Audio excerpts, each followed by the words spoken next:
नमस्कार दोस्तों, मेरा नाम है रविंद्र और आज हम भारत के संविधान की प्रस्तावना या उद्देशिका यानी प्रेम्बल और उसके अर्थ और महत्व पर चर्चा करेंगे।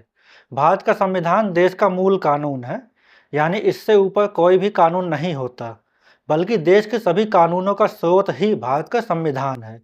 भारतीय संविधान की प्रस्तावना या उद्देशिका यानी प्रेम्बल संविधान का सार है, जो भारत के शासन दर्शन, मूल्यों और लक्ष्यों को संक्षेप में प्रस्तुत करती है। यह एक मार्गदर्शक सिद्धांत के रूप में कार्य करती है और संविधान का मूल सत्व मानी जाती है।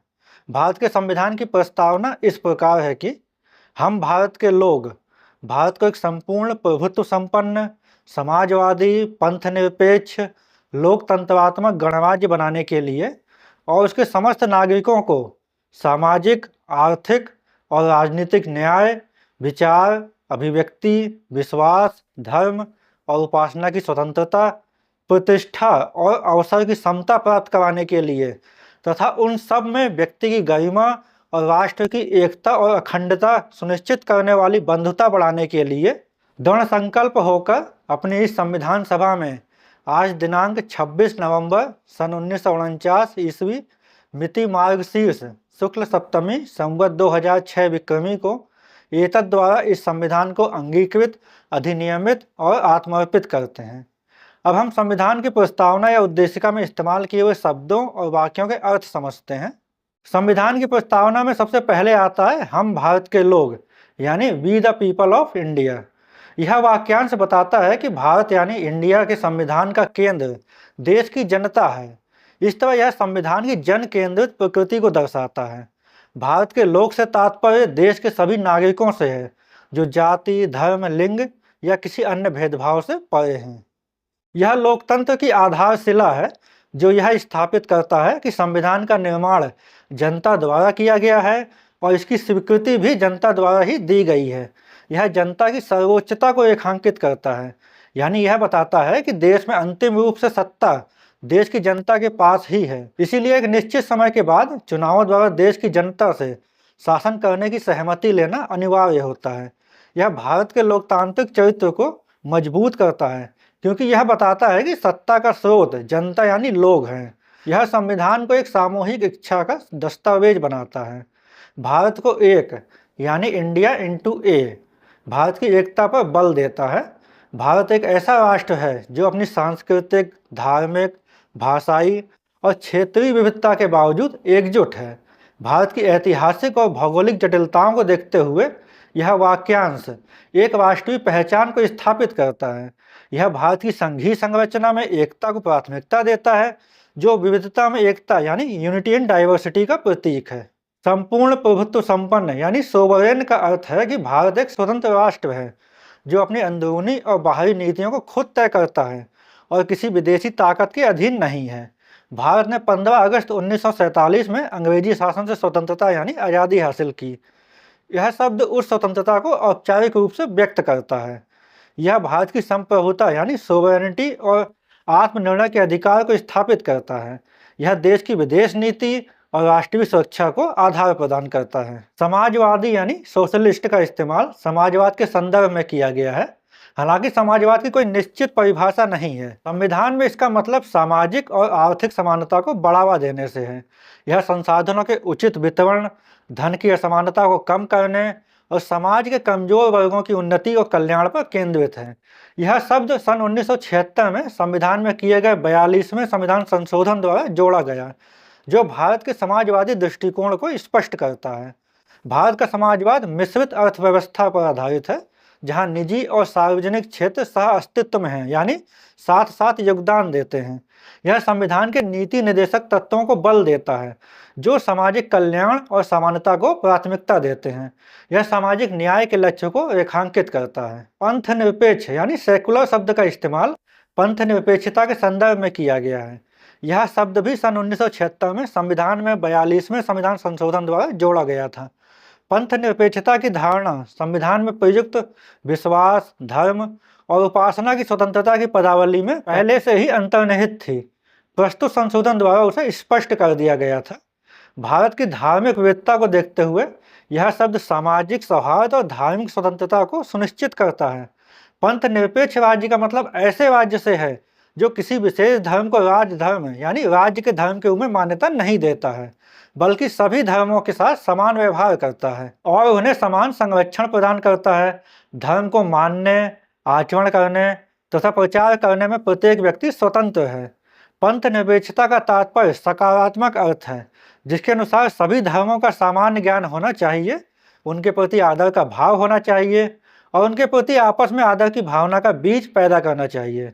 यह संविधान के अनुच्छेदों 25 से 28 तक में धर्म की स्वतंत्रता को आधार देता है।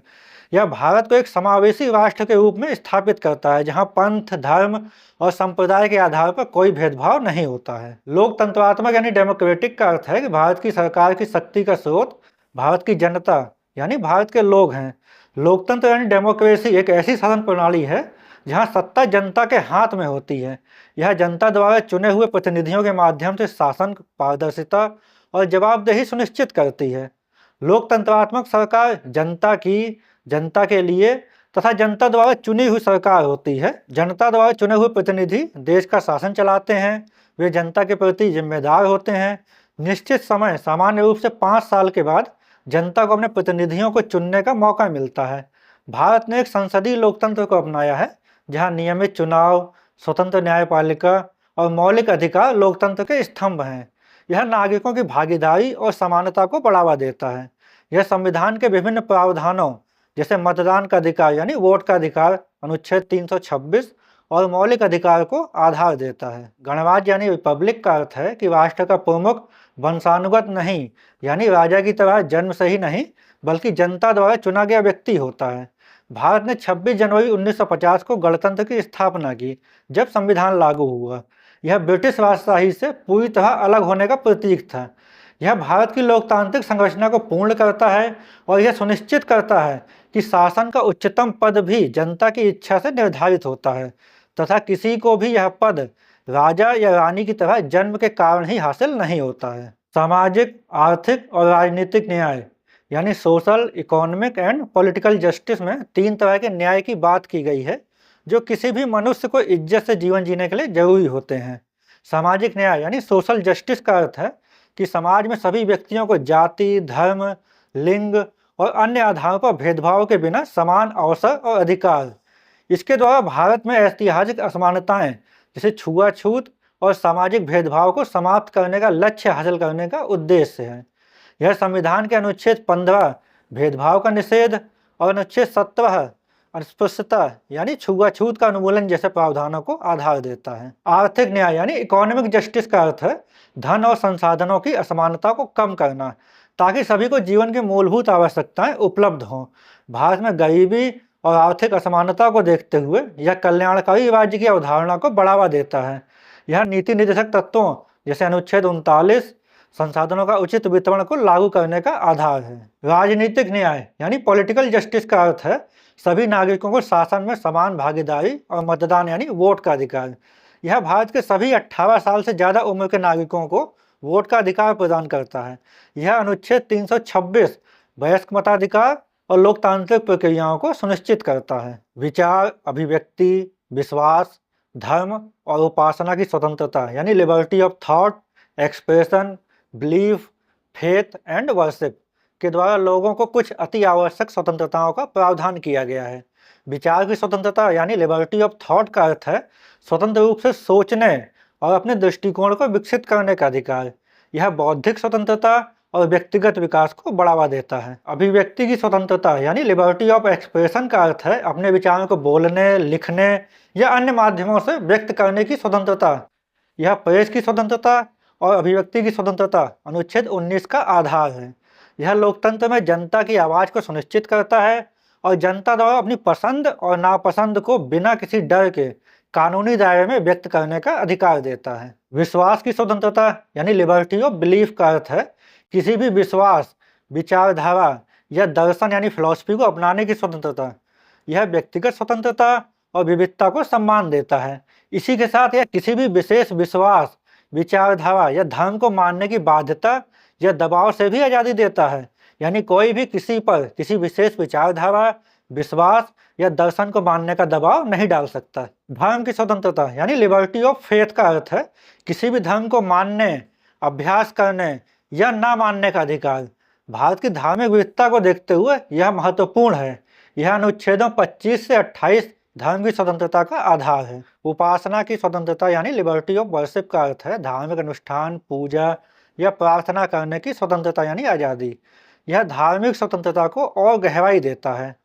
प्रतिष्ठा और अवसर की समता यानी equality of status and opportunity में से प्रतिष्ठा की समता यानी इक्वालिटी ऑफ स्टेटस का अर्थ है कि प्रत्येक व्यक्ति के आत्मसम्मान और गरिमा की रक्षा। यह सामाजिक भेदभाव और शोषण को समाप्त करने का लक्ष्य रखता है। यह अनुच्छेद 14 कानून के समक्ष समता और अनुच्छेद 21 जीवन और व्यक्तिगत स्वतंत्रता को आधार देता है। अवसर की समता यानी इक्वालिटी ऑफ अपॉर्चुनिटी का अर्थ है शिक्षा, रोजगार और अन्य क्षेत्रों में सभी के लिए समान अवसर। यह सामाजिक और आर्थिक असमानताओं को कम करने का प्रयास करता है। यह अनुच्छेद 16 सार्वजनिक रोजगार में समानता को लागू करता है। व्यक्ति की गरिमा यानी डिग्निटी ऑफ द इंडिविजुअल का अर्थ है प्रत्येक नागरिक के सम्मान और आत्ममूल्य की रक्षा। यह मानवाधिकारों और व्यक्तिगत स्वतंत्रता के सिद्धांत पर आधारित है। यह संविधान के विभिन्न प्रावधानों जैसे अनुच्छेद 21 और अनुच्छेद 23 शोषण के विरुद्ध अधिकार को प्रेरित करता है। राष्ट्र की एकता और अखंडता यानी unity and integrity of the nation में एकता यानी यूनिटी ऑफ नेशन का अर्थ है सामाजिक, सांस्कृतिक और भावनात्मक रूप से एकजुट राष्ट्र।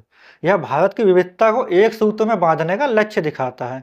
यह राष्ट्रीय एकीकरण और सामाजिक सौहार्द को बढ़ावा देता है। अखंडता यानी इंटेग्रिटी ऑफ द नेशन का अर्थ है कि देश की क्षेत्रीय और राजनीतिक अखंडता की रक्षा।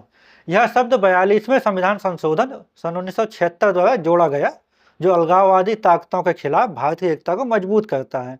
यह अनुच्छेद 1 भारत का क्षेत्र और मौलिक कर्तव्यों अनुच्छेद 51A को आधार देता है। बंधुता यानी फ्रेटर्निटी का अर्थ है भाईचारा, मिलजुल कर रहना, आपसी सहयोग और सामाजिक एकता की भावना। भारत की सामाजिक संरचना में जाति, धर्म और क्षेत्रीय विभाजन को देखते हुए यह सामाजिक एकजुटता को बढ़ावा देता है। यह सामाजिक सद्भाव और राष्ट्रीय एकता के लिए आवश्यक है। यह व्यक्तिगत गरिमा और राष्ट्रीय एकता के बीच संतुलन बनाता है। दृढ़ संकल्प होकर का अर्थ है प्रस्तावना में वर्णित लक्ष्यों को प्राप्त करने का दृढ़ और अटल निश्चय। यह भारत के लोगों की सामूहिक इच्छा शक्ति और प्रतिबद्धता को दर्शाता है। यह संविधान को एक जीवंत और उद्देश्यपूर्ण दस्तावेज बनाता है। इस संविधान सभा में यानी इन अवर कॉन्स्टिट्यूंट असेंबली का अर्थ है वह संविधान सभा जिसने 1946 से 1949 के बीच संविधान का निर्माण किया, उसकी प्रक्रिया को दर्शाता है। संविधान सभा में 389 सदस्य थे जिन्होंने गहन विचार विमर्श के बाद संविधान को अंतिम रूप दिया। यह संविधान की वैधता और लोकतांत्रिक प्रक्रिया को स्थापित करता है। आज दिनांक 26 नवंबर सन 1949 ईस्वी, मिति मार्गशीर्ष शुक्ल सप्तमी, संवत 2006 विक्रमी का अर्थ है वह तारीख जब संविधान सभा ने संविधान को औपचारिक रूप से स्वीकार किया। हालांकि संविधान 26 जनवरी 1950 को लागू हुआ जिसे गणतंत्र दिवस यानी रिपब्लिक डे के रूप में मनाया जाता है, लेकिन संविधान के अधिकांश प्रावधान 26 नवंबर 1949 ईस्वी को ही लागू हो गए थे। इसीलिए अब 2015 से हर साल 26 नवंबर को संविधान दिवस के रूप में मनाया जाता है। यह संविधान की ऐतिहासिक यात्रा का एक महत्वपूर्ण पड़ाव है। 26 नवंबर 1949 ईस्वी को ही विक्रम संवत में मिति मार्गशीर्ष शुक्ल सप्तमी संवत 2006 विक्रमी लिखा गया है। एतद द्वारा इस संविधान को अंगीकृत, अधिनियमित और आत्मर्पित करते हैं, यानी hereby adopt, enact and give to ourself this constitution में से अंगीकृत अडॉप्ट का अर्थ है संविधान को औपचारिक रूप से स्वीकार करना। यह संविधान की जनता द्वारा स्वीकृति को दर्शाता है।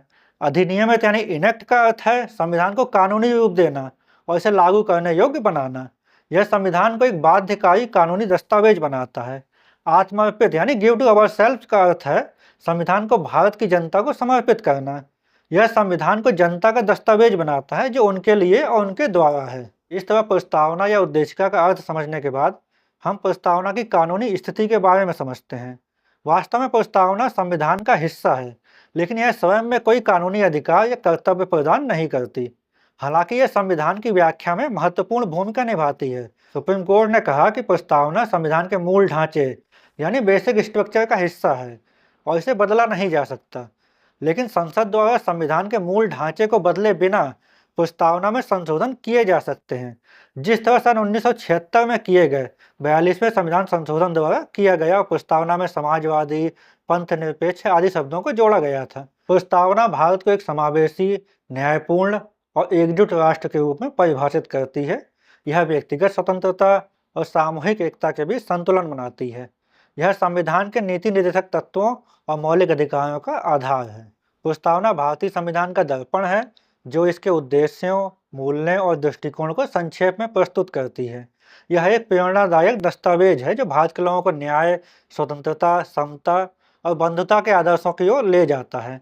इसका प्रत्येक शब्द और वाक्यांश गहरे अर्थ और उद्देश्य से युक्त है, जो भारत के संवैधानिक दर्शन को जीवंत बनाता है।